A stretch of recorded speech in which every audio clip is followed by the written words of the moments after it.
பேசணும். எனக்கு சில விவரங்கள் தெரியணும். நீ கொஞ்சம் சொல்றியா? என்னல விவரம்? ஊர் கதை ஏதாவது கேட்டனா எனக்கு விவரம் தெரியும். வேற ஏதாவது கேட்டனா எனக்கு என்ன தெரிய போகுது? ஏலே என்னன்னு கேளு. நீ இந்த நியூஸ்லலாம் சென்செக்ஸ்னு சொல்றாங்களா? அது என்னது? நிஃப்டி, அப்புறம் சென்செக்ஸ், அப்புறம் அப்புறம் ட்ரேடிங் அப்படிலாம் சொல்லிட்டு இருக்காங்களா? அதெல்லாம் என்னது அனிதாமா? ஏலே இந்த மாதிரிலாம் நியூஸ்ல என்ன தெரியாது சொல்றதை என்கிட்ட வந்து கேட்டனா எனக்கு என்ன தெரியும்? அதான் கம்ப்யூட்டர்ல போட்டு தட்டுன்னு தட்டுவியே கூகுள், ஹலோ கூகுள் அப்படின்னு அது ஏதாவது சொல்லும். அதுகிட்ட போய் கேட்டால் அது தெரியும். என்கிட்ட கேட்டனா என்ன தெரியும்? இல்லைனா உங்க ஆத்தாக்காரி தான் எந்த நேரம் உட்காந்து கம்ப்யூட்டர்ல தட்டிக்கிட்டு இருப்பா. அவட கேட்டா தெரியும். அதானே நல்ல விஷயங்களெல்லாம் தெரிஞ்சுக்கிடாத. அப்புறம் வேற ஊடு கதை, பக்கத்து வீட்டுல போய் புடனி பேசுறது, இதை மட்டும் நல்லா தெரிஞ்சு வச்சுக்கோ. இல்ல நானே இந்த மனுஷன் எங்க போனாரோன்னு வருத்தத்துல உட்காந்துருக்கேன். என்கிட்ட ஏதாவது கிளறாத பாத்துக்க. ஆமா, படியே வருத்தத்துல இருக்க. வருத்தத்துல நீ வருத்தத்துல இருக்கிற லட்சணம் தான் நாட்டே தெரிஞ்சுச்சேன். எப்படி வருத்தத்துல இருக்க? பிக் பாஸ் முடியிற வரைக்கும் நல்லா உட்காந்து வேடிக்கை பார்த்துட்டு இருந்தியே, அதான வருத்தம். அப்பா, பிக் பாஸ் முடிஞ்சிட்டு 12 மணி ஆயிட்டு அதுக்கப்புறம் உட்காந்து படத்தை விட பார்த்த. நீ வருத்தத்துல இருந்துதான் இப்படி எல்லாம் பண்றியோ? இல்ல ஏதாவது சொல்லணும்னு சொல்லாதல. ஏதோ ஒரு ஆசைக்கு மனசு ஆறுதலுக்கு நேரம் போலேன்னு கொஞ்ச நேரம் உட்காந்து பார்த்தேன். அப்படியே இந்த பிக் பாஸ் முடிஞ்ச உடனே ஒரு நல்ல படமா போட்டான், பழைய படம். சரி ரொம்ப நாள் ஆச்சே, செத்த நேரம் பார்ப்போம்னு பார்த்தேன். அப்படியே தூக்கம் வந்துச்சு, அப்படியே படுத்துட்டேன். இந்த மனுஷன் எங்க இருக்காரு ஏதா இருக்காருன்னு ஒன்னும் தெரிய மாட்டேக்கே. ஒருவேளை உங்க ஆத்தாக்காரிட்ட சொல்லியிருந்தாலும் சொல்லியிருப்பாரோ? ஆமா, உன்கிட்டே சொல்லல, எங்க அம்மா கிட்ட சொல்லிடோ. இப்பதான் ஞாபகம் வருது. சாட்சி பிடிட்ட கேட்டா கூட என்னன்னு சொல்லுவானே, அதை கேட்காம வாங்கிட்டு வந்து கேட்கணும் பாரு. அவன் சாட்டு ஜிபிடி எந்த பெயாவே? இந்த தெருல அப்படி எவனும் பேர் வைக்கலையே. ஐயோ, நீ ஒரு ஆளுன்னு வாங்கிட்ட பேசணும் பாரு. அது ஒரு சாஃப்ட்வேர். நம்மளுக்கு ஏதாவது டவுட் இருந்தா அது கிட்ட கேட்டா அது கரெக்டா சொல்லும். இந்த கூகுள் கிட்ட கேட்கணும்ல, அந்த மாதிரி தான். வாங்கிட்ட போய் கேட்கணும் பாரு. சரி நான் போய் அதுகிட்டே கேட்டுக்கிறேன். கேள இப்படியெல்லாம் இருக்குதா?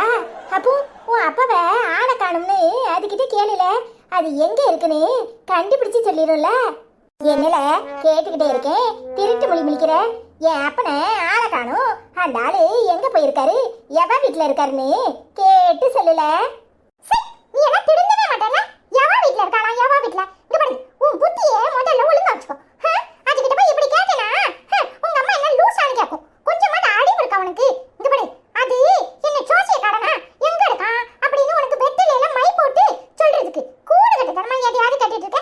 அதுக்கு நமக்கு தெரியாத விஷயங்கள், அதாவது சயின்ஸ் மாதிரி வேற ஏதாவது கேட்டா சொல்லும். உன் புருஷனை காணும்னு சாட்சி பிடிட்டு போய் கேட்க சொல்ற. கொஞ்சமாட்ட அறிவு இருக்கா? பின்ன என்னல மண்ணாங்கட்டி, ஹெலிகாப்டர் கடலுக்குள்ள விழுந்துச்சு, அப்புறம் ஏரோப்ளேன் கடலுக்குள்ள விழுந்துச்சுன்னு கண்டுபிடிக்கிறாவோ என்னத்தையோ ஒரு கருப்பு பெட்டியை வச்சு. நீ என்னன்னா இவங்கிட்ட என் புருஷன் எங்க இருக்கான்னு கேட்டா சொல்ல மாட்டானா? அவனை பெரிய அறிவாளின்னு சொல்ல முடியுமால? பேச முடியுமா? நீ பெரிய அறிவாளி இல்ல. புருஷன் பொண்டாட்டி சண்டையை போடுதிய, இதுல உன் புருஷன் உன்கிட்ட சொல்லிக்காம ஓடி போவாரு. அவர் எங்க இருக்காருன்னு சாட் ஜிபிடிட்ட கேட்கணும். கொஞ்சமாவது கூட இருக்கா உனக்கு? பெரிய ஜோசியம் பார்க்கற மாதிரி இல்ல அதுகிட்ட போய் கேட்க சொல்ற. அறிவு இருக்கா கொஞ்சமாவது? உலகத்துல ஏன் சண்டை வருது, பொருளாதாரம் ஏன் இப்படி இருக்கு, அப்படி இப்படின்னு எதையாவது கேட்டா அது சொல்லும். உன்ன மாதிரி புருஷன் பொண்டாட்டி சண்டைக்கு அதை கூட்டியாந்து உன் முன்னாடி நிப்பட வேண்டியதான். உன் புருஷன் எங்க இருக்காரு, நீ என்ன பண்ணிட்டு இருக்க, அடுத்து பக்கத்து வீட்டுல என்ன குழம்பு, இப்படி எல்லாம் சொல்றதுக்கு நீ ஒரு ஆளுன்னு உன்கிட்ட பேசுற மாதிரி என்ன சொல்லணும்? என்ன தம்பி, என்ன சண்டை போடுறா? என்னைய பார்த்த உடனே ஈன்னு சிரிக்கிறா. அண்ணே, அதெல்லாம் ஒண்ணு இல்லனே. அப்பாவை காணோம்ல, அப்பாவை காணோன்னு சாட்சி பிடிட்டு அடிச்சு கேட்கணும்னு சொல்றா. கொஞ்சமாவது கூட இருக்கானே. இவகிட்ட ட்ரேடிங்னா என்ன தெரியுமா, சென்செக்ஸ்னா என்ன தெரியுமான்னு கேட்டா அதுக்கெல்லாம் அவளுக்கு பதில் தெரியலனே. பக்கத்து வீட்டுல என்ன குழம்புன்னு சாட்சி பிடிட்டு கேட்க முடியுமா? அப்பாவை காணோன்னு சாட்சி பிடிட்டு கேட்க முடியுமா? கூட இல்லாம பேசிட்டு இருக்கா. அதான் யாசனன்னு தெரியுமா? அப்படி சொன்னியா அனிதாம்மா? நீ அப்படி சொன்னியா? உனக்கு தெரியாதது கூட பரவாயில்ல. ஆனா நீ அப்பா கிட்ட சண்டையை போட்டுட்டு அப்பாவை காணோன்னு எல்லாருக்கிட்டையும் கேட்க சொல்றியே, இது உனக்கு நியாயமா படுதா? சொல்லு, உனக்கு நியாயமா படுதா? ஏலே எனக்கு என்னல தெரியும் சாட்டு ஜிபிடின்னு? ஏல ஒரு நப்பாசில கேட்க சொன்னேன், அது ஒரு தப்பா? சரி எனக்கு ஒண்ணுமே தெரியாது ராசா. எனக்கு அக்கம் பக்கம் புரணி பேசதான் தெரியும். நான் என்ன செய்யட்டும்? நான் படிச்ச படிப்பு அம்பிட்டு தான். உங்க அம்மா கிட்ட கேட்டனா எல்லா விவரமும் தெரிஞ்சு வச்சிருப்பா. பின்ன ஏன் இவன் என்கிட்ட வந்து என்ன கொடை கொடைன்னு கொடைகிறான்? ஆமா, ஒண்ணு மட்டும் கொடை கொடைன்னு கொடைறேன். உலக அறிவை வளர்த்துக்குவியானே சில விஷயங்கள் கேட்டா நீ என்னன்னா இன்னும் மக்கு மாடியே இருக்க. நீ அப்பாவே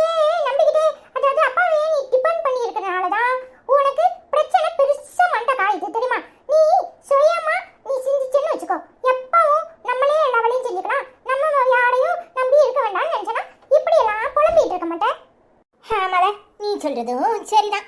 அந்த அளவுக்கு எனக்கு புத்தி இருந்தா நான் ஏன் இப்படி இருக்கேன்? நான் லலித படிச்சிருந்தா உங்க ஆத்தாட மாதிரி பேக்க மாட்டிக்கிட்டு சரபரன்னு வேலைக்கு போவேன். புருஷனை காணும்னு கவலைப்படாம அவ பிசாட்டி அவ சோடியை பத்திட்டு இருக்கா. நான் தானே கடந்து புலம்ப வேண்டியதா இருக்கு. எல்லாம் படிக்காததான் காரணம். இப்ப வாடு புடியிட. இனிமையாது இந்த டிவி சீரியலை பார்க்காம ஊடு போட நீ பேசாம கொஞ்சம் புது அறிவை வளர்த்துக்கோ. முதல்ல போய் நான் சென்செக்ஸ்னா என்ன ட்ரேடிங்னா என்னன்னு ChatGPT கேட்டு படிச்சிட்டு வரேன். அப்புறம் உனக்கு உருப்புற வழியை சொல்றேன், சரியா? இல்ல தம்பி, நீ தான் நல்ல அறிவு பூர்வமா யோசிக்கிற தெரியுமா? ஆமாண்ணே, எப்பவுமே யாரையும் நம்பிக்கிட்டே இருக்க கூடாது தெரியுமா?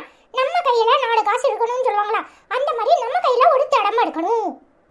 சரிண்ணே, வாழ நம்மளும் போய் ChatGPT யூஸ்ஃபுல்லா ஏதாவது கேட்போம். சரிண்ணே. ஏ அப்பா, இந்த பேலு சொல்றதும் உண்மைதானே? இந்த ஆள 24 மணி நேரமும் நம்பிக்கிட்டே இருக்கிறதுனால தானே என்ன இப்படி மோசம் பண்ணியிருந்தாரு. புது வருஷம் வேற ஆரம்பிக்க போகுது. இந்த ஆளு வீட்டுக்கு வருவாரா வரமாட்டாராவே தெரியலையே. எங்க கிடக்காருன்னு கூட தெரியல. என்ன பண்ணிக்கிட்டு இருப்பாரோ தெரியல. நான் தான் இவரை 24 மணி நேரமும் நினைச்சுக்கிட்டே இருக்கேன். அவர் எங்க என்ன நினைக்காரு? எங்கடி புள்ளைய விட்டுட்டு சீவி சிங்கரிச்சு சுத்திக்கிட்டு அலையிற? புருஷன் பக்கத்துல இல்லைன்னதும் உனக்கு ரொம்ப துணி விட்டுருச்சா? வெக்கங்கட்ட மூதேவி, எந்த பிள்ளைய கேட்குற? எந்த பிள்ளைய கேட்குற? உனக்கும் அந்த பிள்ளைக்கும் என்னடா உரிமை இருக்கு? நீ தான் பெத்தன இல்லைன்னு சொல்லிட்டல. உனக்கு தைரியம் இருந்தா நீ தைரியமான ஆம்பளனா எல்லாரும் முன்னாடியும் வீட்டில் வந்து பேச வேண்டியதானடா. துப்பு கட்டவனே, ஓடி ஒளிஞ்சுக்கிட்டு இன்னைக்கு இங்க என்னத்துக்கு வந்திருக்க? இங்க பாரு, அது உன் பிள்ளையே இல்லை, எனக்கு பிறந்தது ஏன் பிள்ளை. நான் எப்படி வளர்க்கணும்னு எனக்கு தெரியும். நீ உன் மூஞ்ச என்கிட்ட வந்து காட்டாத.